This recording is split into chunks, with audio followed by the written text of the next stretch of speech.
All right. Good morning, everybody. This is Blake. I'm up here at the CAD Lab Machining Studios, and I'm going to teach you a little bit what little I know about engraving, how we engrave all the parts that we engrave here. So we're going to go to Fusion, and open in Fusion, I've got the two parts that we made last time in the soft gels that we've made. And so at this point in time, they're both machined and finished, and all we got to do is set back up on this datum hole right here and engrave some logos in them. So they don't have logos right now. I'm going to open up another part that I have with our logo already on it, these cases that we use for our cutters. And I'm going to find that sketch, which I cheated already and saved a little time and found it. I'm just going to select it, right click, copy. I'm going to go over to these parts right here, create a new sketch on this face, right click, paste. And then we've got our drawing over here floating out in space. So we're going to drag it sort of where it needs to be, rotate, boom, all right. And it's a little big, so I'm just going to kind of drop it about there. I'm going to trim these other lines that we don't want. Boom, boom, boom, all right, right click. Then select what we have left, modify, sketch scale. And then it wants you to select a point, which is already selected. And I'm gonna do 0.8. Looks maybe a tiny bit too big still, we'll do 0.75. Okay, select it again, modify, move, copy. And I'm just gonna free move it right here into place.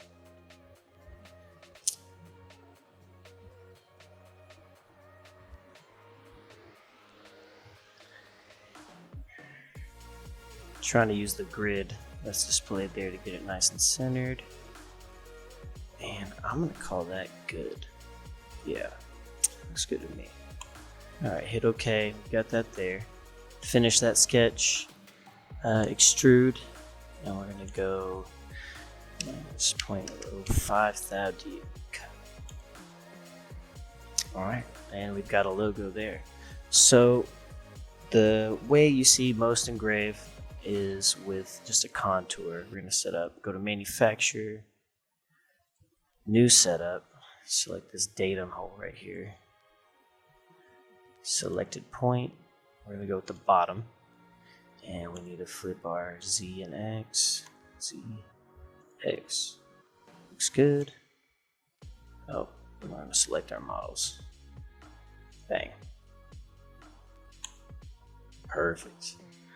Alright, 2D contour, and basically what you would do is select these profiles here and all of these other ones.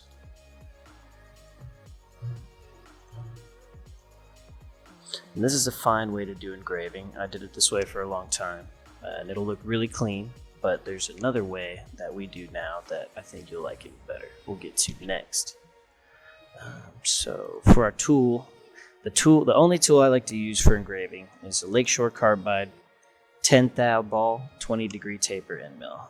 I get the coated ones because they last a lot longer, and the double-ended ones, more bang for your buck.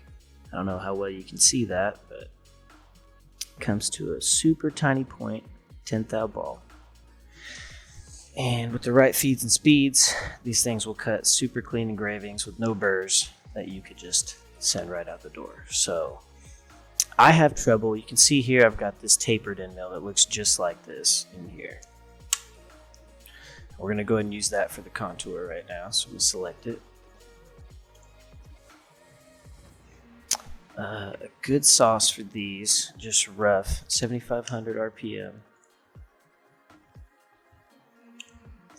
And then 7.5 inches a minute on the feed. Then you could probably go a little quicker, but we're just going to do 1.5 plunge because it's in titanium. And these are really solid feeds for just about any material. You could run it faster if you're doing something like aluminum or whatnot, but this is a great starting point for this tool. All right, have our geometry selected. Our heights. I'm going to go from the model top, and we're going to go 2 thou deep. The deeper you go with this tool, the wider your lines. So if I go 2 thou deep, I'm going to have sharper points at the ends of those wings than if I go 5 thou. 5 thou is a nice depth for larger things. If you want a little more detail on the edges, just to raise your depth up a little bit. We're going to go 2 thou deep. I'm going to turn this 4 to a 1 on tolerance, just to give me some smoother lines. Finish view rate. I'm not going to do any finishing passes because this should cut it clean in one go. Nope, not going to do that. What do we have here? Okay, all that looks good there. On the linking tab. Ramp's not checked. Okay, perfect. Alright, that looks good. Let's see what it tells us. Perfect. So we'll hide the model so you can see the tool paths. And we'll go ahead and run the sim.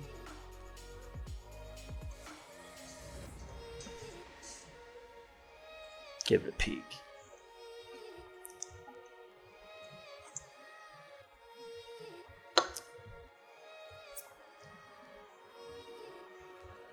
I guess I might want to show you the stock a little bit, huh?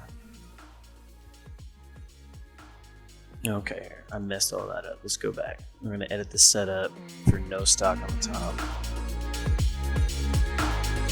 And now we can make it to see what's going on.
Seen some weird artifacts on some of these lines here. Bang, bang, bang. That doesn't look good. So let's look at the tool path and see what's going on. Okay, yep. Oh, I lost it there for us. These lead in, lead outs are screwing us. So we're gonna go fix that. Edit, and just uncheck lead in, uncheck lead out. Boom, we're trying to plunge straight down on the line that we're cutting. That's a lot better. Alright, we're going to run that one more time. Double, triple check it. Get that out of my way. Alright, that looks pretty good. So we've got that set up. Now, the type of engraving that I really like to do, we're going to set up. Go back to design. I got to put this eagle on the other side.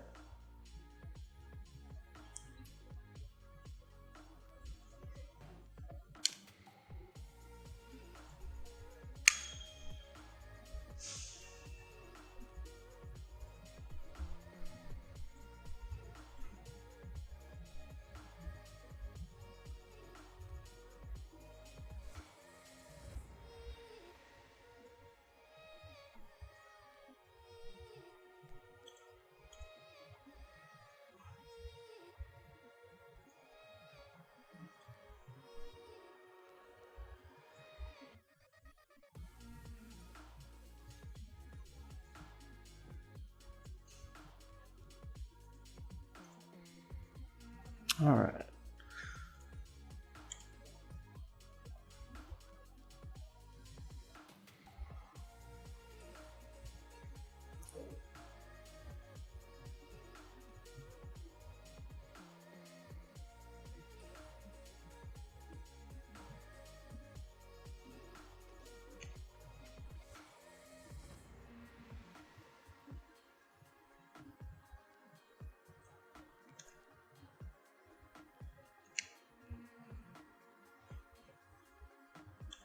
Perfect.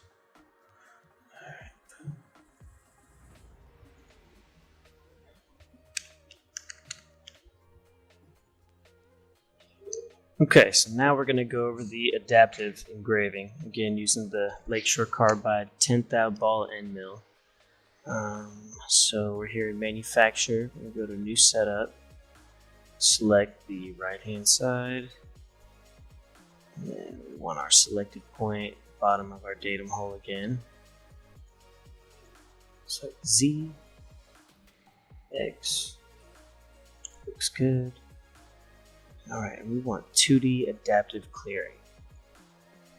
And we've got our tool selected still. So for adaptive, what I found works best because of the taper of the tool and the flat walls on the engraving, it tends to not get all the way to the edge. And so I just tell it that it's got a 5 thou end mill inside of it. And that has worked pretty good for me so far. So we're going to set 7,500 RPM, 7.5 inches a minute. Do 1.5 on the plunge because it's titanium.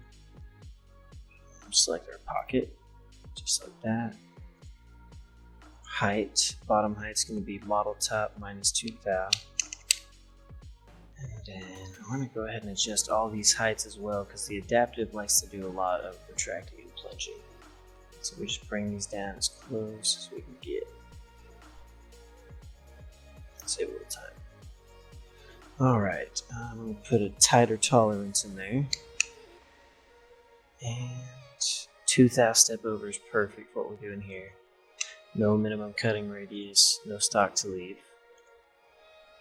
And, okay, let's do minimum retraction. Most on the stay down level. Non-engagement feed rate will be 30 inches a minute.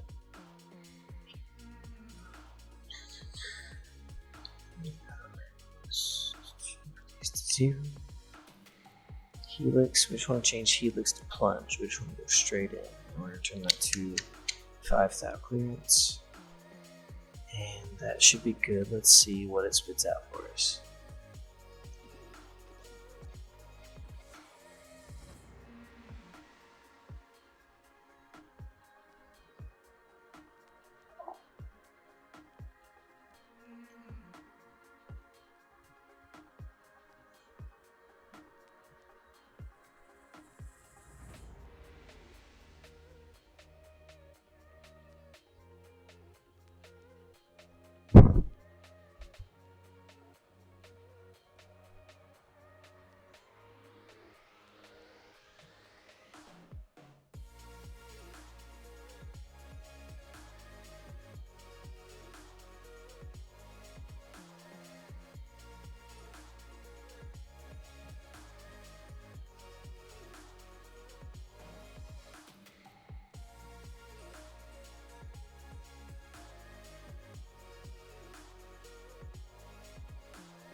Alright, our toolpath is starting to load now. It took a good bit of time.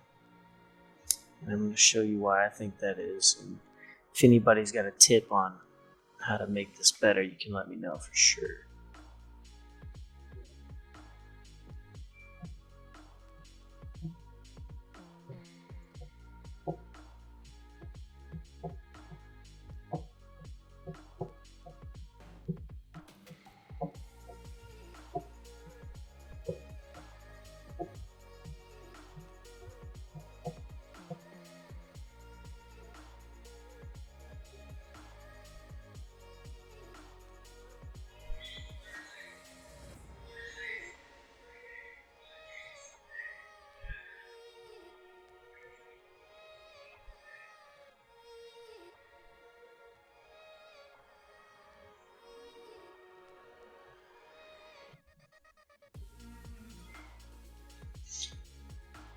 Okay. Looks like. Alright, looks like our toolpath is all loaded finally, and it's got a whole bunch of retraction plunges. around each of these corners. And you can play with some settings and get a few less of them, but I haven't figured out how to completely eliminate that. So if you've got that figured out, definitely let me know. So we're going to go in here and edit. And I think the reason it took so long is this stay down level. If you put it to least, I don't think it's going to have any more retracts, but it's going to load the toolpath much faster. Let's see. Yeah, see, it's already loading.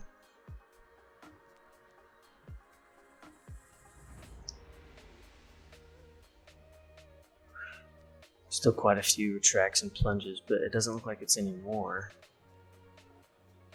And my toolpath is loaded 10 times faster.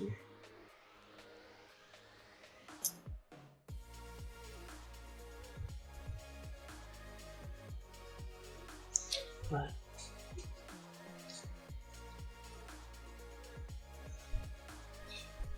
almost there. We'll run the simulation, see how it looks, and then we'll be good to go ahead and engrave these on the back plates that we made and see what they look like in person. Then we can compare the two engraving styles and you can decide for yourself which you think's better. Definitely this is more time consuming. I think this is probably going to be a 6 to 8 minute engraving. We'll check it out though. Okay, it says 15 minutes right now, so we're going to tweak that a little bit. It's kind of long. See what it looks like. Alright, that's not showing me anything, is it?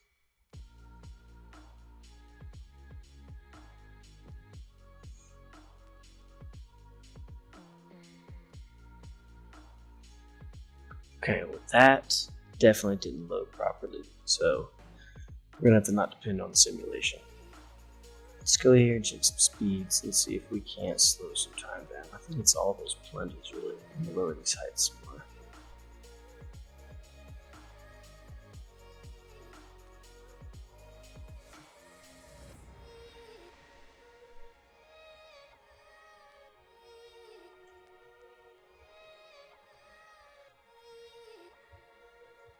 Did not work.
Let's turn the non-engagement feed rate up a little higher. See if that'll get the time down some.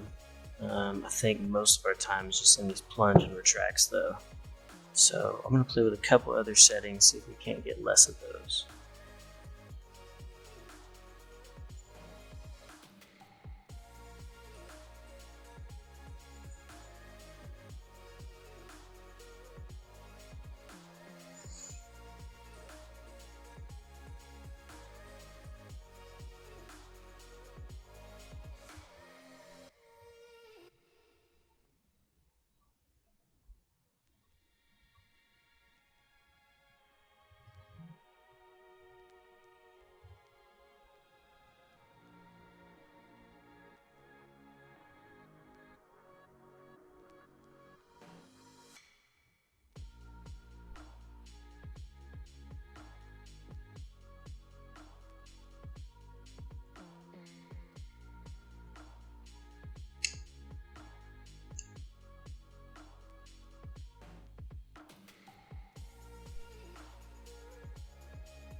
It's definitely something about the corners. I don't know exactly what, but I'm sure somebody's going to let us know in the comments.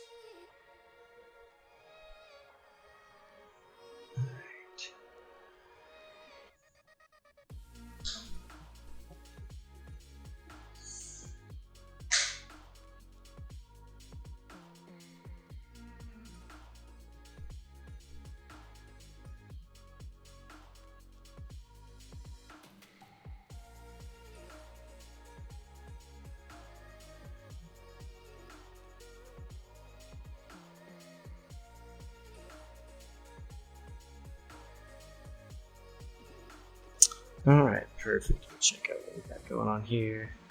8 minutes, 30 seconds. I'm going to call that good. For the sake of science, we're just going to go with it. And again, I think it's because the tool diameter is so small and my computer is so slow, it's just not going to show me an accurate simulation. So we're just going to run on faith. Look at the tool path, the bottom looks like where I want it to be. Hide the model, make sure I'm not going all the way to the floor. Just got one pass. Looks good. So we've got our contour engraving tool path and our adaptive engraving tool path. And we're going to run both of these and see what we think when we're done.